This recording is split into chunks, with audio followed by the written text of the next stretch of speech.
जी सलाम वालेकुम। कौन बोल रहे हैं? आपकी कॉल आई थी पहले।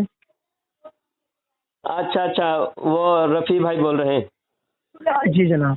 अच्छा, जो 8:45 फ़ोन करने बोले थे। अच्छा ठीक है, आपने वक्त पर फ़ोन किए हैं। अच्छा जनाब, ये बताइए, दोनों आप जो बात कर रहे थे मुझे कुछ समझ में नहीं आया। हाँ, हेलो, जी सुन रहा हूँ हजरत। आपका नाम रफ़ी है? जी जनाब। कारी साहब।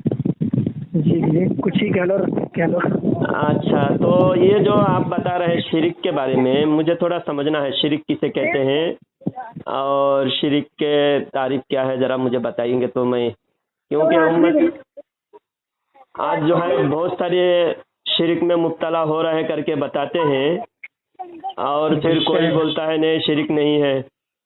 तो जो शिरिक को शिरिक नहीं समझ रहा है और जो शिरिक है उसको शिरिक नहीं करके समझ रहा है, वो भी गलती पर है। और अगर वो शिरिक नहीं है तो आप शिरिक समझ रहे हैं तो आप भी गलती पर हैं। तो मुझे थोड़ा शिरिक को समझना है। जी शेख आजाद, पहले अपना आप तारुफ करवा सकते हो? मेरा नाम जलालुद्दीन है। कहाँ से? मैं महाराष्ट्र में रहता हूँ। अच्छा, आप महाराष्ट्र से हो? हाँ। आप क्या पढ़ाई की या कहाँ तक? कहाँ से? मैं भी एक आपके जैसा एक मदरसा पढ़ाता हूँ, हिफ्स नाज़िरा पढ़ाता हूँ। माशाल्लाह, बहुत अच्छा है। तो आप ये बताइए जनाब, शिरिक आप क्या समझे हैं? शिरिक जब आप दूसरे को बता रहे हैं तो आप समझते होंगे शिरिक। पहले तो हमें इन चीज़ों से लेना देना क्या, लेकिन जब एक साथी का पता नहीं कहाँ से नूर हसन है, वो उनके कई नंबरों से मेरे पास कॉल आई। हाँ। मैं तो नहीं जानता भी नहीं हूँ, मैंने शायद उन्हें देखा भी नहीं है बेचारों को। उनकी मेरे पास कई नंबरों से कॉल आई और उन्होंने मेरे से कोई सवाल पूछा था। हाँ। उस पर मेरी और उनकी बात हुई। पहले बात बहुत अच्छी हुई, उन्होंने मेरी बात को माना है और मैंने भी उनकी बात को सुना है। जी। समझे, हम दोनों ने समझी भी है बात। उसके बाद फिर दोबारा उन्होंने शाम को कॉल की मेरे पास। जी। शाम को कॉल करके मेरी और उनकी बात हुई। हाँ। बात में यही आ गया, यही जो आपने सवाल करा यही आ गया। हाँ। तो उन्होंने मुझसे कहा कि, फिर मैंने उनसे सवाल करा, मैंने कहा आप कैसा समझते हो जी। मज़ारों पर और औलिया अल्लाह की मज़ारों पर जाना का तरीक़ा उलमा ने क्या बताया है? जी। तो उन्होंने मुझे बताया तरतीब से कि जब किसी वली की मज़ारे पर ज़ियारत के लिए जाएं तो 3 या 4 कदम पहले खड़े होकर उनके लिए कुछ पढ़ें और इशारे सवाब करें और दुआ करें। जी।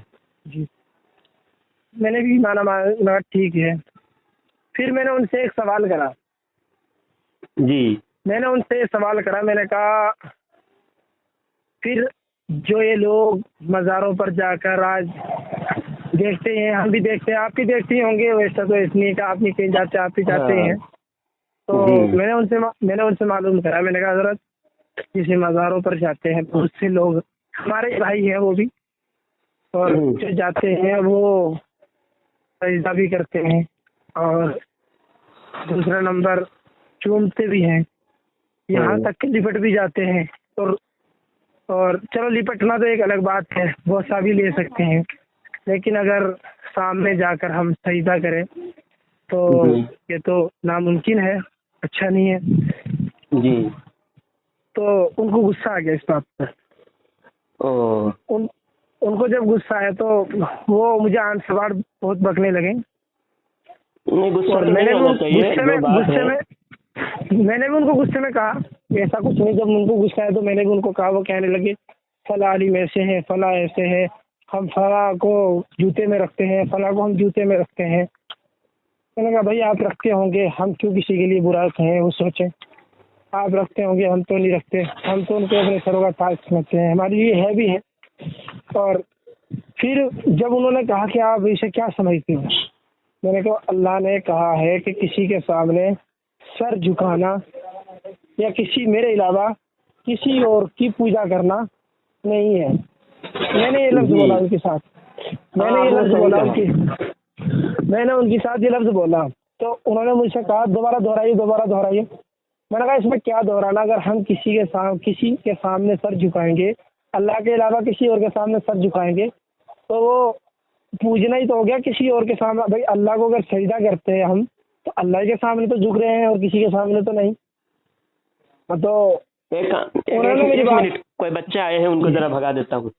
हाँ, 2 बच्चे आए थे कुछ बैठने के लिए। हाँ, जी जी तो बताइए, आप अच्छी बात कर रहे हैं, बताइए। जी।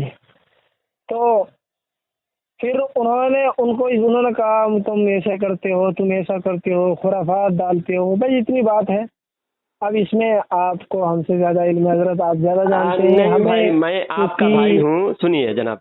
जी अभी जी हम जी जी डिस्कस करेंगे, आप जैसा दूसरे से डिस्कस करते हैं, वही फौरन गुस्से में आ जाते हैं, गाली देते हैं, और उधर से जी आप भी जल्दी में गाली देते हो, या फिर वो भी बोलना ये शुरू तो करते हैं, आप भी गुस्से जी में आप भी बोलना शुरू करते हो, एक दूसरे की बातों से टकरा रहे हैं।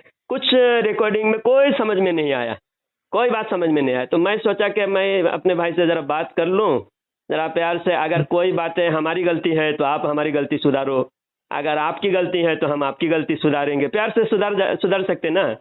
हाँ हाँ हाँ, गुस्सा क्यों करना नहीं कोई जी जरूरी थोड़ी है। जी जी तो जी। आप तलवार लेके गुस्सा बैठे करके हम हो कैसे क्या हमको दूसरा जबरदस्ती नंबर, तलवार दिखा के जन्नत में ले जाओगे?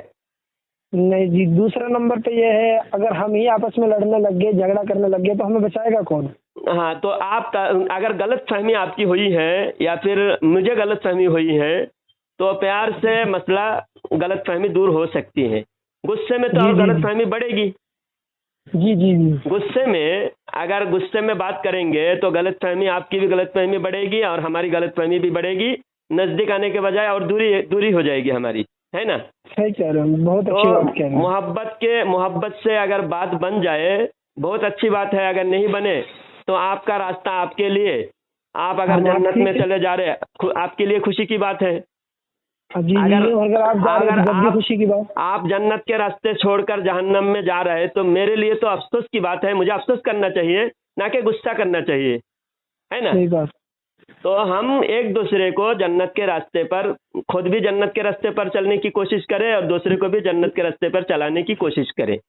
हाँ, एक मसला आज पूरा खुलासा शिर्क पर बात करते हैं। अगर आपकी समझ में कोई बात हो, हमको बता दीजिएगा। अगर हमारी जितनी समझ है, आपको उतनी समझ हम आपको शेयर कर रहे हैं। शिर्क, जो आप जो है ना कब्र पे जाके सिजदा कर रहा है, वो शिर्क के अलावा क्या हो सकता है? शिर्क ही होगा और पूजा होगा। तो एक वाकया मैं बता रहा हूँ। तो दारुल उलूम देवबंद के जो शेखुल हदीस थे, शब्बीर अहमद उस्मानी साहब, कौन थे? कौन से? शब्बीर अहमद उस्मानी साहब। जी जी तो 1922 में तुर्की हुकूमत के खिलाफ अरब में जंग छिड़ गई। एक अच्छा। अब्दुल वहाब नजदी नाम का, इब्ने अब्दुल वहाब नजदी। आपकी बात करती है, मैं एक बात बोलता हूँ जरा, है ना, क्योंकि फिर नमाज का भी टाइम हो रहा है, फिर खाना भी खाना है, थोड़ा शॉर्टकट में समझाना, ठीक है? शॉर्टकट में 5 मिनट में मैं ये बात बोल दूंगा, फिर आपको शिर्क पूरी समझ में आ जाएगी। तो सऊदी में इब्ने अब्दुल वहाब नजदी बहुत बड़े आलिम वहाँ के लोग मानते थे। जिस इलाके में थे, उस इलाके के लोग उसके साथ देकर एक महाज खड़ा किया, एक पार्टी बनाई। और एक आले सऊद नाम का एक डाकू था, सऊद। तो वो डाकू के साथ 200 डाकू का लश्कर था और अंग्रेजों ने उसका भरपूर साथ दिया। तो अरब में जो हुकूमत थी, तुर्की हुकूमत, तुर्कियों को तहस नहस करके, तुर्कियों को शिकस्त देकर इब्ने अब्दुल वहाब नजदी और आले सऊद ने वहाँ हुकूमत कायम की। जब वहाँ हुकूमत कायम की तो सारे सहाबा के मज़ारों पर बुलडोजर चलाया। 10,000 सहाबा के मज़ार थे। और पहले का फोटो आप खुद यूट्यूब पर गूगल में सर्च करके देख लीजिएगा। बड़े बड़े गुंबद बने हुए थे। हज़रत आयशा रदी अल्लाह तआला अन्हा के मज़ार, हज़रत उस्मान रदी अल्लाह तआला अन्हु के मज़ार, हज़रत सैयद शुहदा हमज़ा रदी अल्लाह तआला अन्हु के मज़ार, बहुत सारे बड़े बड़े सहाबा के मज़ार बने हुए थे। सारे मज़ारों पर बुलडोजर चलाया। तब यहाँ से देवबंद से शब्बीर अहमद उस्मानी साहब और उलमा इकराम की एक पूरे काफिला वहाँ सऊदी अरब गए, मक्का जाके मक्का के हुकूमत के साथ बहस किए, मुनाजरा की, यानी बहस मुबाहसा किए। शब्बीर अहमद उस्मानी कौन थे? देवबंद के शेखुल हदीस थे। तो जी, ये जी, बात जी। खुद उलमा देवबंद की किताब से भी साबित है। तो वहाँ जाके वहाँ आले सऊद के सामने बैठकर बोले आपने सहाबा के कब्रों पर बुलडोजर चलाया, निशान मिटा दिया आपने, वहाँ एक एक पत्थर कम से कम नाम का, हजरत उस्मान रदी अल्लाह तआला अन्हु के मज़ार है, कब्र है, नाम कम से कम नाम का एक बोर्ड लगा दे। तो हुकूमत ने उनकी बात माने। फिर दूसरा उन्होंने कहा कि आपने ताइफ के 2 लाख मुसलमानों को कत्लेआम किया। ताइफ में, मदीना शरीफ में, मक्का शरीफ में 2 लाख मुसलमानों का आप लोगों ने कत्लेआम किया, उनका कत्ल आपने क्यों किया? तो हुकूमत ने कहा कि वो लोग शिरक करते थे। जो आगे आपने जो कहा ना, वही बात उन्होंने अरब के हुकूमत ने शब्बीर अहमद उस्मानी साहब के सामने कहा कि वो लोग शिरक करते थे। तो शब्बीर अहमद उस्मानी ने कहा कि आप बताओ शिरक किसे कहते हैं? तो बोले वो लोग कब्र को सिजदा करते थे, तो ये शिरक है। तो शब्बीर अहमद उस्मानी ने उनसे पूछा कि हर सिजदा इबादत है? तो बोले हमारे उलमा किराम से बात कीजिए, हम अभी बात नहीं कर पाएंगे, हम उतना इल्म नहीं है हमारे पास। तो बादशाह, वहाँ के जो बादशाह था, तो शब्बीर अहमद उस्मानी ने बात उनको समझाया। क्या समझाया? कि हर सिजदा इबादत नहीं, हर सिजदा इबादत नहीं है। सिजदा 2 तरह के हैं, एक ताबुदी और एक ताजीमी। ताबुदी सिजदा सिर्फ अल्लाह ताला के लिए, गैरुल्लाह के लिए जायज़ नहीं है। और अगर ताजीमी सिजदा फरिश्तों को जायज़ था और पिछली उम्मत में जायज़ था। ताजीमी सिजदा हज़रत यूसुफ अलैहिस्सलाम को अपने भाइयों ने सिजदा किया, आदम अलैहिस्सलाम को फरिश्तों ने सिजदा किया, ये सब क्या था? जायज़ था। और वो सिजदा भी इस उम्मत में जायज़ नहीं है। तो अगर कोई ताजीमी सिजदा करता है, ताजीम करता है, चूमता है, झुक के चूमता है, सिजदा करता है ताजीमी, तो शिरक नहीं है, हराम है। क्या है? हराम है। तो हराम अलग चीज है, शिरक अलग चीज है। हराम करने से कोई काफिर नहीं होता, इस्लाम से खारिज नहीं होता। हराम करने पर क्या होता है? गुनहगार होता है, फासिक होता है। जैसा दाढ़ी मुंडा है, हराम है, चोरी करना हराम है, जिना करना हराम है।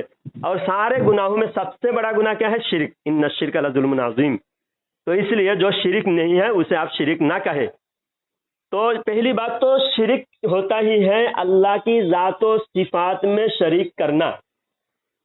तो कोई भी मुसलमान ये जो सिजदा कर रहा है वो क्या समझ रहा है? अल्लाह वाले हैं लेटे हुए, अल्लाह वाले लेटे हैं, अल्लाह के दोस्त हैं, अल्लाह के वली हैं। कोई ये नहीं कह रहा है कि अल्लाह लेटा हुआ है। ये कब्र में अल्लाह लेटा हुआ कोई नहीं कह रहा है, हर कोई कह रहा है अल्लाह के वली लेटा हुआ है। तो वली की ताजीम में वो कर रहा है सिजदा। तो सिजदा पिछली उम्मत में जायज था, इस उम्मत में जायज नहीं है, हराम है। और एक बात सुनिए, एक है ईमान और एक है अमल। जितने 1.25 लाख अंबिया इकराम आए ना, हर नबी की शरीयत तब्दील हुए, कुछ ना कुछ चेंजिंग आए।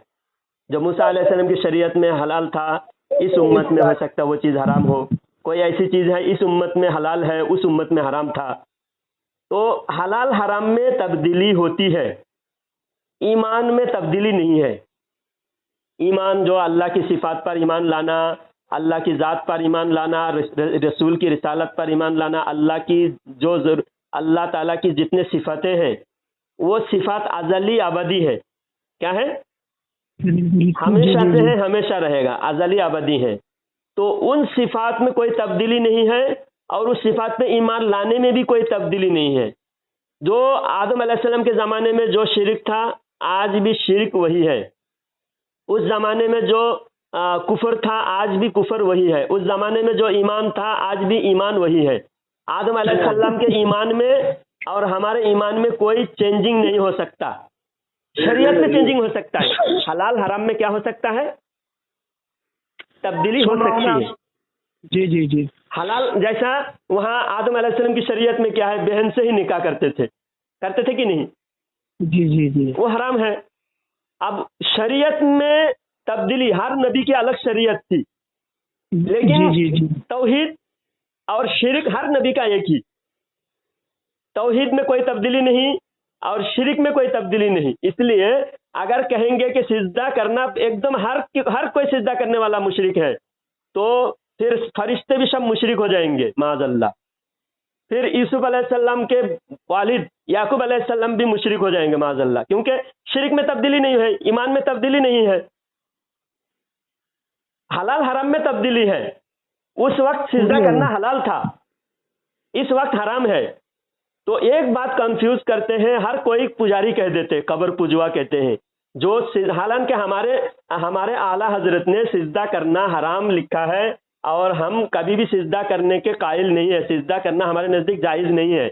लेकिन जो कर रहा है, जाहिल अवाम जो कर रहा है, वो काफिर नहीं, मुशरिक नहीं, वो गुनहगार है, वो गुनहगार है। उनको कब्र पुजवा डायरेक्ट कह देना ये बहुत बड़ा जुल्म है। कब्र पुजवा नहीं कह सकते। खुद शब्बीर अहमद उस्मानी जाकर जब अरब से बहस किया तो अरब वाले ने, आप तो बहुत लंबा ले गए, आप तो बहुत लंबी बात ले गए। हाँ, तो अभी आप बताइए।